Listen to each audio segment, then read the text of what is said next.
Welcome, my dear students. Myself, Dr. S. Hasda, Faculty of Department of Anatomy, Calcutta National Medical College.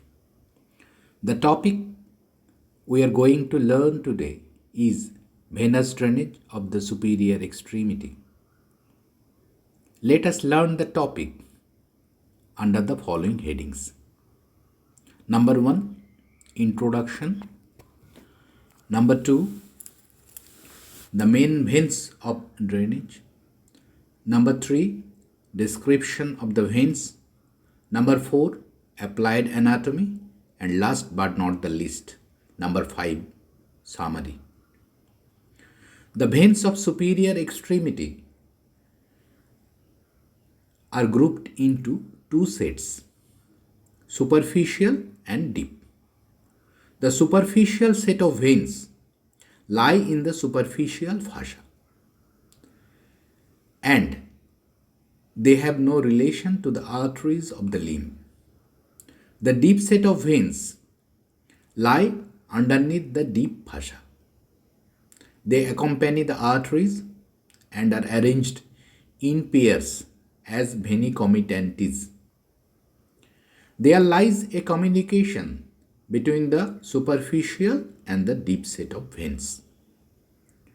Now, let us learn what are the main veins of drainage of superior extremity. The main veins of drainage of superior extremity are: number 1, cephalic vein. See, this is the cephalic vein. Number 2, basilic vein. You see, this is the basilic vein. Number 3, median cubital vein. You see, this is the connecting vein between the basilic and the cephalic vein. Number 4 is the median vein of the forearm or median antebrachial vein. In addition to the superficial veins, there are deep veins, which we will be able to appreciate during the dissection. Now, to have an understanding of the venous drainage of the superior extremity, let us learn something about dorsal venous arch or dorsal venous network. What is dorsal venous arch?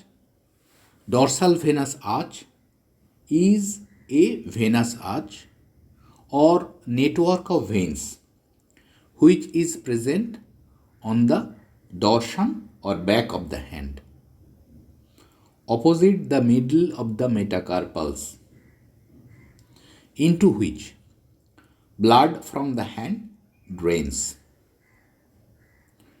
How dorsal venous arch is formed? You see, these are the digital veins. That means these are the veins coming from the sides of the fingers and thumbs. Actually, veins start as 10 dorsal digital veins, one from each side of the fingers and the thumb. Adjacent dorsal digital veins meet at the second, third and fourth waves of the fingers to form metacarpal veins. These are the metacarpal veins. These unite opposite the middle of the metacarpals to form the dorsal venous arch.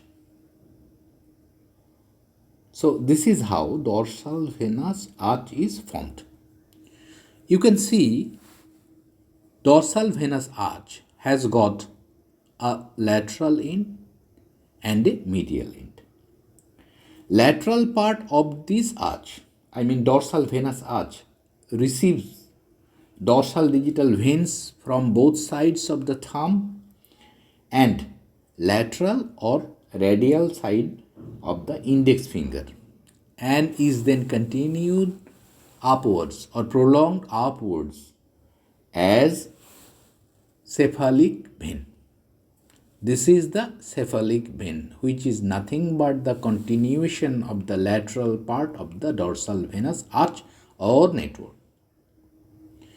Medial part of the dorsal venous arch receives dorsal digital vein from the medial or ulnar side of the little finger and is then continued or prolonged upwards as the basilic vein. This is the basilic vein, which is nothing but the continuation of the medial part of the dorsal venous arch. With these impressions keeping in mind, now we will learn some more details about the veins. First, come to the cephalic vein. So, this one is the cephalic vein. We all know regarding its origin. It is nothing but the upward continuation of the lateral part of the dorsal venous arch, as we have seen here. Regarding its course, it pursues its course in the dorsum of the hand, thereafter in the forearm,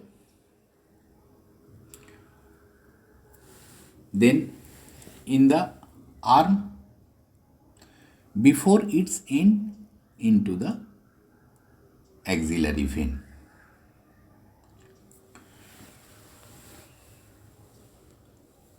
So, after its beginning, cephalic vein ascends on the roof of the anatomical snuff box. What is anatomical snuff box? Anatomical snuff box is a triangular depression on the dorsum of the hand. In the living body, it can be well appreciated. Like that of a house, it has a prominent boundary, it has a floor, it has roof. It is bounded laterally by two tendons, medially by one tendon. Laterally, it is bounded by abductor pollicis longus, of course its tendon, and extensor pollicis brevis. It is also a tendon. These two tendons form the lateral boundary of the anatomical snuff box. Medially, it is bounded by extensor pollicis longus tendon. Floor is formed by styloid process of radius, scaphoid, trapezium, and base of the first metacarpal bone. Roof of anatomical snuff box from above downwards or superficial to deep is formed by skin, thereafter superficial fossa with cephalic vein and superficial branch of the radial nerve. So, in the roof of the anatomical snuff box, we will find the cephalic vein. Why is this called anatomical snuff box? Those who are the snuff users or powdered tobacco user, they used to keep snuff or powdered tobacco onto this depression and inhale snuff by nose. That is why It is called anatomical snap box. So we come to know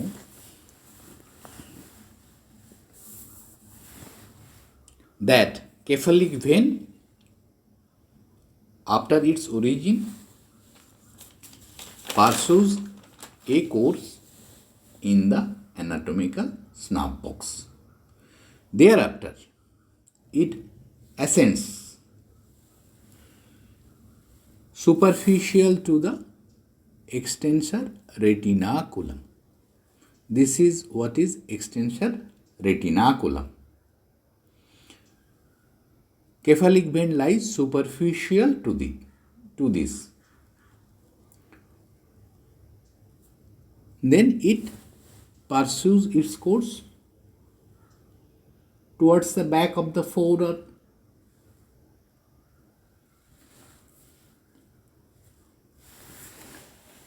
It undergoes a spiral course around the lateral border of the forearm, and thereafter it appears in the front of the elbow. Below the front of the elbow, cephalic vein is connected to the basilic vein by median cubital vein. So there is a connection between the basilic and the cephalic vein by median cubital vein, which is a connecting link between these two veins. The cephalic vein, it lies superficial to a nerve, lateral cutaneous nerve of the forearm. During dissection, we will be able to appreciate lateral cutaneous nerve of the forearm. It then runs upwards along the lateral border of the biceps brachii muscle. Okay. What is the relative position of the cephalic vein to the biceps brachii?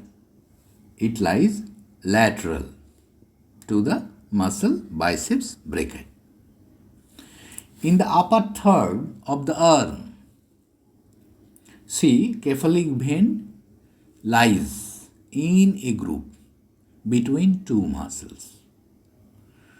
The muscle lying laterally is the deltoid muscle, and the muscle lying medially is the pectoralis major muscle. The groove lying between the pectoralis muscle major and deltoid is called the deltopectoral groove. So, deltopectoral groove lodges the cephalic vein. On reaching the infraclavicular fossa, you see this fossa lying beneath the bone clavicle.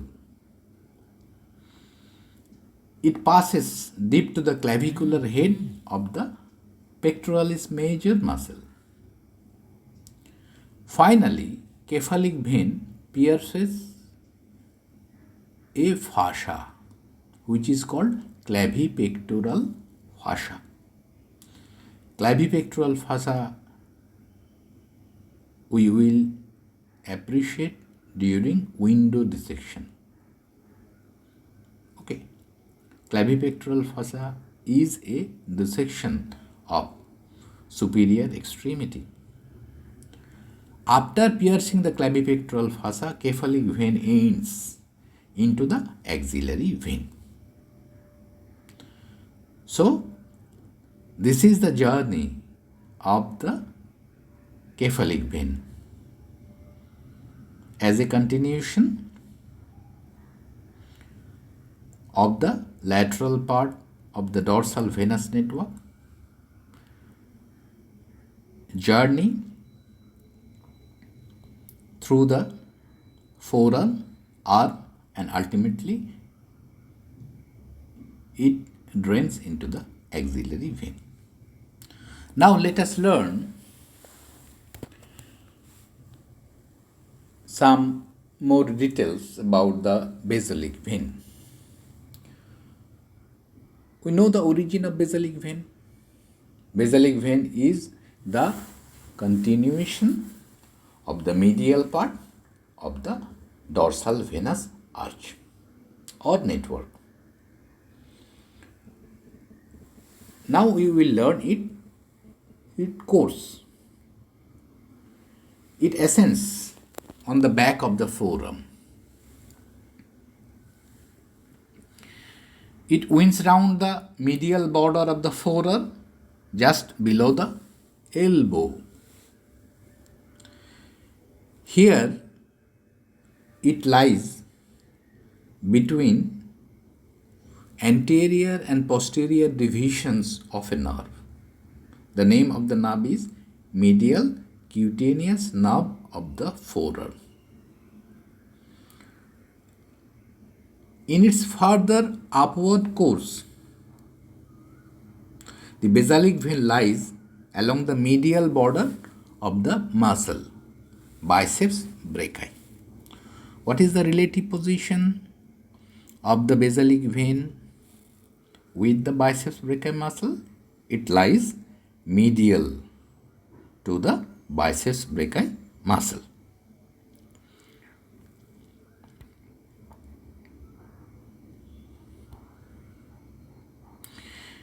Now,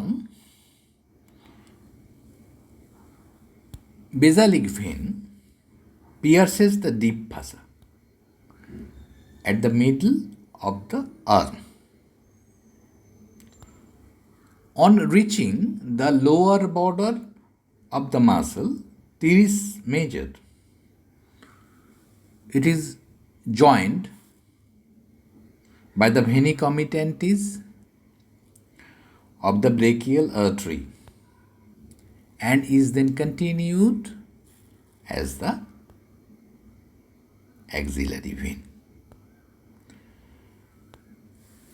So this is how basilic vein formed pursues its course in the dorsum of the hand, in the forearm, in the arm, and ultimately it is continued as the axillary vein.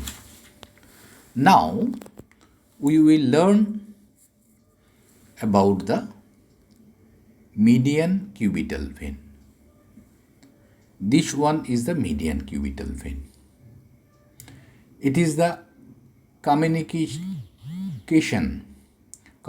link between the cephalic vein and the basilic vein, just below the bend of the elbow. Median cubital vein starts from the cephalic vein about 2.5 centimeter below the bend of the elbow, then ascends upwards and medially to end in the basilic vein,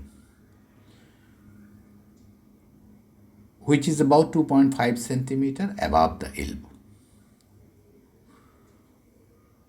This vein, median cubital vein, lies in front of bicipital aponeurosis. You see, this one is bicipital aponeurosis. Median cubital vein lies superficial to bicipital aponeurosis. This bicipital aponeurosis separates the median cubital vein from the brachial artery and median nerve. That means bicipital aponeurosis, above the bicipital aponeurosis lies the median cubital vein, and below the bicipital aponeurosis lies the brachial artery and the median nerve. Next, we will learn about this vein, median vein of the forearm or median antebrachial vein. It arises from palmar venous plexus. This venous plexus is present on the palmar surface of the hand. It ascends in front of the forearm and may end into the basilic vein or cephalic vein or into the median cubital vein, or divide to end in both the cephalic and the basilic vein. Now we will learn about the deep veins. As we have already told, deep veins lie deep to the deep fascia. What are the deep veins? They are the deep veins of the hand.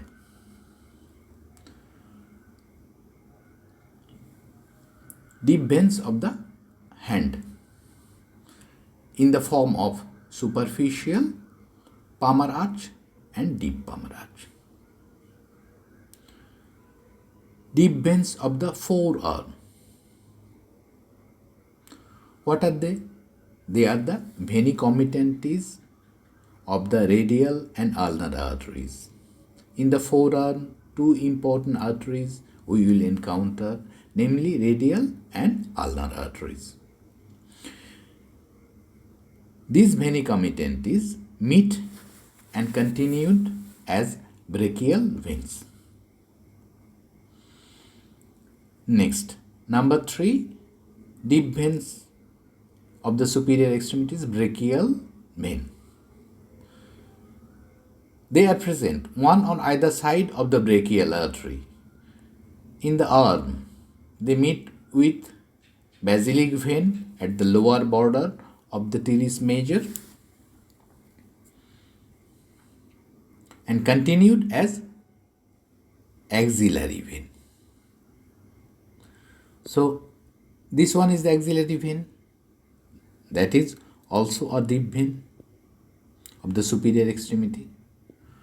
Axillary vein is nothing but the continuation of the basilic vein at the lower border of the teres major muscle where it receives brachial veins. It extends up to the outer border of the first rib where it is continued as axillary vein.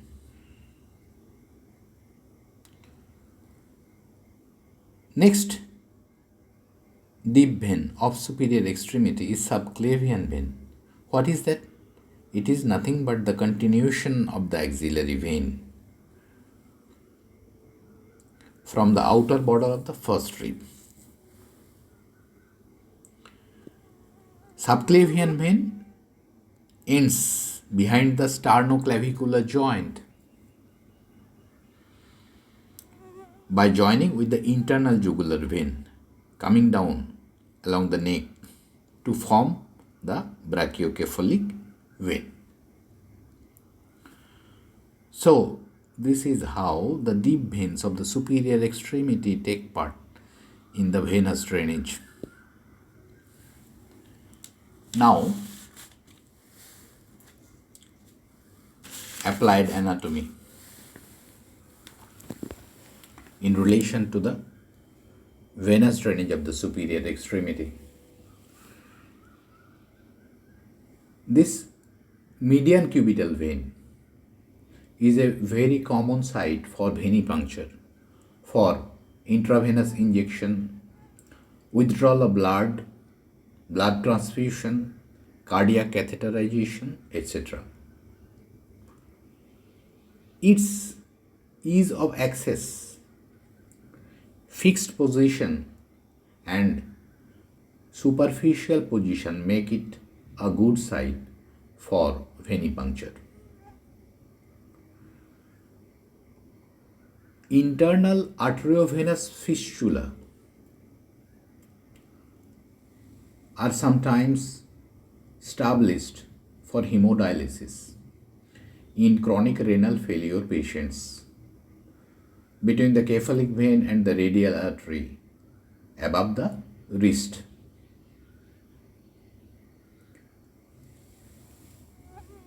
To permit repeated venipuncture access to the bloodstream.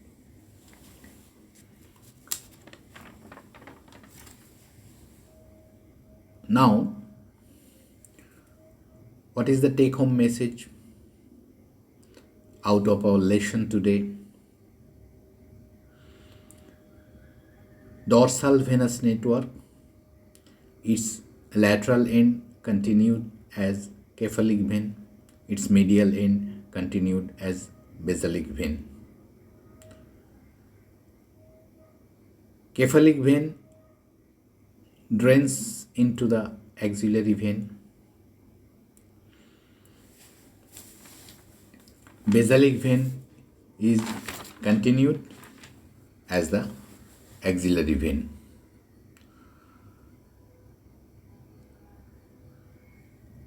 Through these veins, the upper limb drains deoxygenated blood from hand, forearm, and arm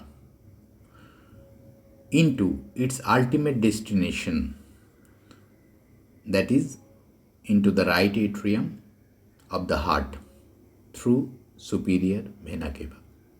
That's all. Thank you.